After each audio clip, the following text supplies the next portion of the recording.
thank you very much, Mike, for what I think was a kind introduction. I couldn't hear a word of it, so you could have said anything you like about me at that point.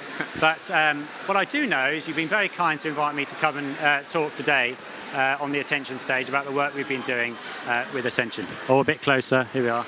I need to get used to holding a mic. There is an opportunity for a mic drop moment a bit later on, which I'm looking forward to. So anyway, look, let's get straight into it. I just wanted to, first of all, talk about the word human, which is going to come up an awful lot over the course of my presentation today.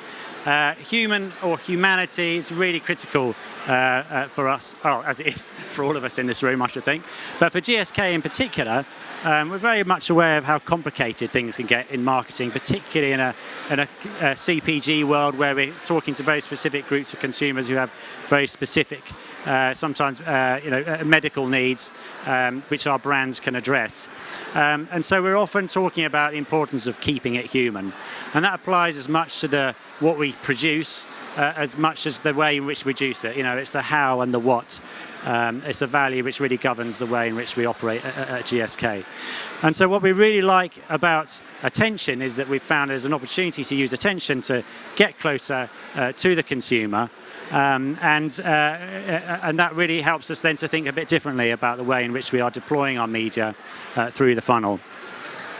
And on the subject of funnel, so this, we're not going to spend any time at all debating the merits of the different types of funnel. There's all sorts of interesting ways of thinking about the funnel, but in its most simple, we think about awareness, consideration and purchase as the key role really for paid media.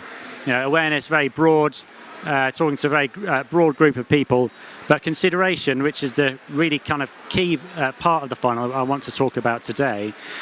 Consideration is really around talking to specific groups of people with an extra level of communication which can drive the relevance of our brands for those people. So an example here, Voltarol, which is our topical pain relief gel, very effective. If you strain a muscle, for example, you can apply that and it's going to help relieve the pain. So, for example, yoga, people who are into yoga, particularly those like me who are very poor at it, you often kind of find that you will strain muscles in all sorts of interesting places. So clearly there's a role for our brand there in helping to alleviate those symptoms. So we're interested then in finding those different audience groups, of which there are many for most of our brands, and talk to them with relevant creative, which then helps to drive that brand relevance on top of that awareness role that we talked about earlier. And digital really plays a critical role in helping us to deliver that, and as it does for many brands, whether you call it consideration or relevance, there's a role for digital media in helping us to target specific groups of people with relevant creative. And it's those specific groups of people, it's all about the people on the other end of the device, which I was talking about earlier. And so this is a classic bit of Google image searching, which tried to bring to life the idea around how attention helps us to get to the consumer on the other side of the screen. And Lumen have really been helping us on that journey. So we've been using their creative analysis surveys and studies they're able to do to help us really understand the effectiveness of our creative in talking to different to people, how much it can drive that level of attention, but also the lamp tag, which is a piece of technology which then allows them to look at our full site list across our full media plan and start forecasting the attention which our media is generating throughout that whole media plan across thousands of sites. But what we're doing then is overlaying that with behaviour data. So remembering that we're interested in the human at the other end of the screen, so then it's the behaviour data which really helps us then to tie all this together in terms of understanding how our media is affecting consumers. So to do that, we're using click and conversion data for e-commerce and various brands and markets. So far, just the online data here being used. But this year we're also looking at econometric modelling and about how we can add that to understand offline purchase behaviour as well. So a couple of caveats there, but I think what we've discovered throughout this process is certainly having quite a big impact on the way in which we're thinking about how we strategically plan our media, and hopefully it'll be of interest for you today as well. So in the spirit of keeping it human, Here's an overcomplicated slide. Apologies for that. But look, it's just designed to try and explain the model that we use in order to think about digital media and its role in helping us to drive that brand relevance. So we think about, first of all, defining those audiences, whether that's yoga, for example, or it might be arthritis sufferers, and using data in order to help us identify those groups of people. And then we kind of open it up into technology, so programmatic technology, the platforms, Facebook, YouTube. It's kind of making use of as much of that technology as we can and as much data as we can in order then to buy the right inventory, which is going to reach the audiences we want. And we keep that broad, whether that's desktop, mobile, lots of different formats which we supply, and we kind of keep the site list broad as well, because ultimately we want to hit a strong level of reach against these target groups of consumers. And then, of course, overlaying that by viewability in order to understand then how much of those impressions we can then actually deliver against our audience groups. But this is a big shift, really, that attention is driving, because we often used to think about the reach figures that we might get at the end of this process and think, okay, well, there's our reach against our audience. That's not reach against your audience, that's reach against devices. What attention is allowing us to do is think about, again, it's going beyond that device. Let's think about the audience who are actually consuming our communications. So I'm just going to kind of go through these various stages and talk about how attention has allowed us to kind of develop our understanding. And to a certain extent, it does weaken this whole model which, on which consideration or relevance driving within digital is built. Let's talk about viewability first of all. And the viewability rates that we get, that you use, the MRC standards, that is a key part really of how we deploy media within DSPs and platforms. What you can see that on the right-hand side and how that compares with attention data. And then what we've done there is looked at the sales conversion rate. So remembering this is e-commerce sales, because we're interested in the human behavior and how this actually affects human behavior. Attention is far more effective as a predictor of conversion. What you can see is this is attentive seconds per 1,000 impressions. As that increases, the conversion rate increases as well. You get a very strange picture when it comes to viewability. For one thing, there's clearly no correlation. But the second point is, even at low levels of viewability, your conversion rate is actually higher than it is at high levels of viewability. So if that's not a nonsense metric, I don't know what is. But I mean, they're thinking about the reason why that might be. It's probably because at low levels of viewability, a lot of ads are going to be below the fold. And as people kind of go below the fold, they're going to be more engaged within the content. And actually, that ends up being that what exposure your ads do have higher levels of attention than the ones which might be above the fold and in amongst all that clutter. So we're confident in attention as a predictor of behavior. So then let's look at all the inventory that we're using in order to reach our audiences, or devices in this case. So on one thing, we kind of put it all in. We say, look, we're happy with inventory across desktop and mobile. We want to provide lots of formats and lots of sites in order to drive reach. But what we found was, and at first, I thought this was a comical slide because there's practically no information on this. But then I saw some of the slides that Simon and Martin just presented, and I'm quite happy with this now. Look, there's no numbers on here because clearly that's confidential. But the size of the rectangle is still quite interesting because this is the media cost of phone versus desktop inventory. On average, desktop inventory is more expensive than phone. There's less of it now with the number of impressions it's delivered by phone. Not surprising. But then you look at the attention that's delivered, and it's a completely reverse story. What we see is desktop attention is a lot more cost efficient than mobile attention. So that's quite a significant impact in terms of the way in which we want to drive optimization. We actually want to upweight desktop, whereas the machines would rather have us optimizing towards phone. And it's a similar story when we come to formats. So, of course, we want multiple formats. We want to be able to reach our audiences wherever they may be on sites which might only have availability for a certain types of formats, or video players. Maybe there's only small video players and insufficient large video players for us to optimize against. So we want to be as broad as possible in here in order to drive reach. But then what you see is a massive difference in terms of the size of the video player. So clearly here we want to be kind of going for large video players, not these small ones which take up kind of 20% of the screen. We really want to be getting rid of those. And on the right-hand side, when you look at formats, you know, we provide assets in a whole myriad of different formats for us to enable us to kind of access lots of different inventory. But so many of those formats are so inefficient when it comes to driving attention that when we used the lamp tag from Lumen to optimize our media, what we found was that was putting all our media into the 3 key assets. You're probably asking what those assets are. I'm not going to tell you because we want to buy those assets and we don't need the demand for those to be increased any further.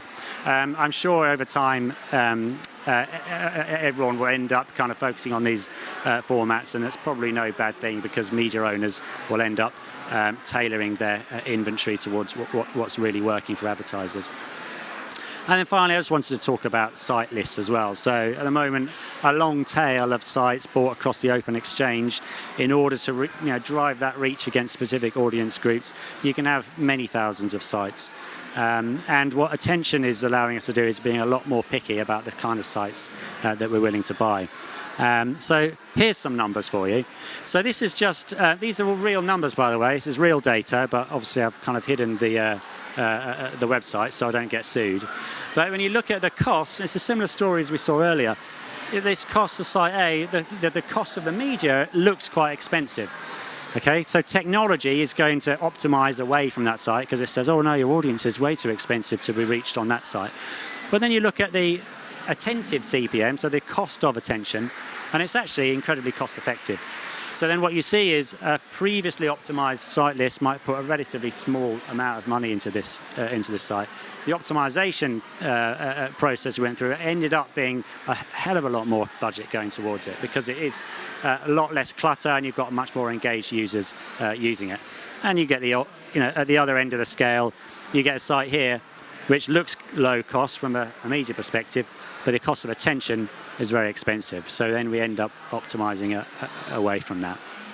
And by the way, we're looking at about 50% cut in the number of sites that we advertise on, simply because half of those sites are so inefficient at driving attention that they're just not driving any attention for our budget. And really the conclusion we're drawing here is there's a hell of a lot less attention out there than we previously thought. You know, if you really want to talk to people in digital environments, you need to be very picky about the environments in which you're buying. So, you know, the big impact really around all this is that from a reach perspective against that mid-funnel, specific audience, specific creative, it means it's a lot more challenging to achieve those objectives than we previously thought. Because when you're looking at devices, yes, you can achieve that reach relatively easily by being very broad and not being very picky over here. But when you're optimizing towards attention, there's a lot fewer number of people that you're able to target. And I just want to labor this point slightly because when we also think about the ways in which we're identifying these audiences up front, right? We're using lots of different data sources in order to define these audiences. But what we find is that the quality of that data is generally pretty poor out there. You know, if you're using third-party data cookies, 12% of our impressions on average are being delivered against the audience that we wanted to. We might as well just scattergun and just buy, you know, on a direct IO, just buy a whole range of different websites. We'll probably still end up with bettering that. And then you look at, well, if you want to look at logged in data, I mean, that's really the powerful data. So logged in first-party data is where the quality and the accuracy is to be found. But even so, if you really want to get high levels of data accuracy, you're looking at very broad demographics. So, and we're back up in the awareness stage of the funnel. When it comes to that mid-funnel, relevant creative, relevant audience, it's incredibly challenging to be able to achieve that.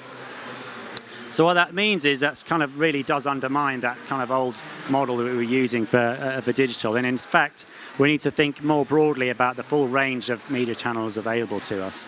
And it's in a way kind of going back to core media planning principles of thinking about your audience and where they can be found, and not just defaulting to digital as a way of achieving that. Of course, digital channel is going to be critical here, but in terms of achieving reach against those specific audience groups, you really need to be thinking more broadly. And that's a great thing in a way for the media industry. A great thing for media planners is an opportunity to be far more creative with the media plan. And it's ultimately great news for advertisers who want to get closer to their consumers as well. So that concludes my presentation. Thank you very much for listening, and hopefully we've got a couple of minutes for some questions. So no one has sent any questions. I should try to pretend that people have, Sam. But I think it's quite interesting just to say, one question is, what's next for this? I mean, now that you're using this to buy advertising, but what's going to happen next for the guys at GSK? Or can you come a bit closer, please, Mike? I've got to. So you say, what? Because no one can hear, even this distance. So Sam, you've been using this to optimize things now, but there's a new GSK. It's called Helion. You know, Helion. What's Helion going to do next? One question. Yes. So look, we're at the right start of our attention journey. We certainly haven't answered all the questions. This is very broad brushstroke, kind of the themes which we're finding and the central direction that we're heading.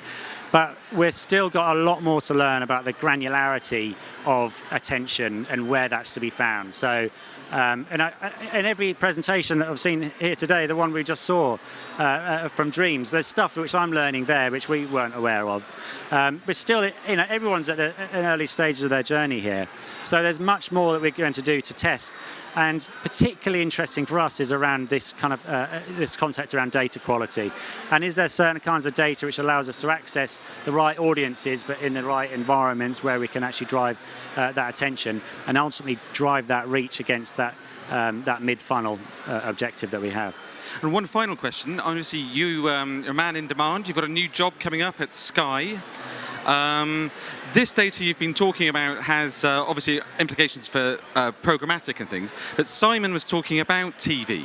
Do you think his insights about TV are relevant for you, and especially now you're going to go off from the buy side to the sell side? What sort of implications does this have for publishers and broadcasters? Well, I will just kind of caveat, yes, I'm going to Sky, but I'm on the marketing side, on the buy side.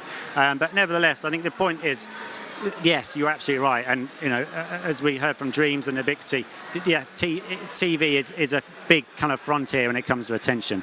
Actually, Helion are kind of working with T-Vision in the US, India, and China, which is where that's available in order to help to understand. Well, actually, I should say, T-Vision are launching a panel in the UK in September. That's great news. It'll be here. I didn't know that. That's great. So look, this is about understanding the drivers of attention in TV as well. So we shouldn't just think about where it's currently possible to kind of understand it. And I think with the eye tracking, camera technology, of course, it's going to be mobile and desktop, which is going to be leading the charge. But what we really need to be thinking about is TV, but even out of home, Sky, you invest a lot in special builds to really kind of drive engagement and drive that interest around new programs, for example, or broadband. So, how effective are special builds in driving attention? They're expensive compared to a very broad out-of-home campaign, but is it actually worth it? Do people walk past those and actually spend more time looking at those, and are they taking more away from it? So, huge amounts to learn. And I think that applies to Helion, and I suspect it might apply to Sky as well, but I'm not even there yet, so I don't know. Well, thank you very much, Sam. That's a round of applause, everyone, please. Thank you very much. Thank you. I'm sure Sam...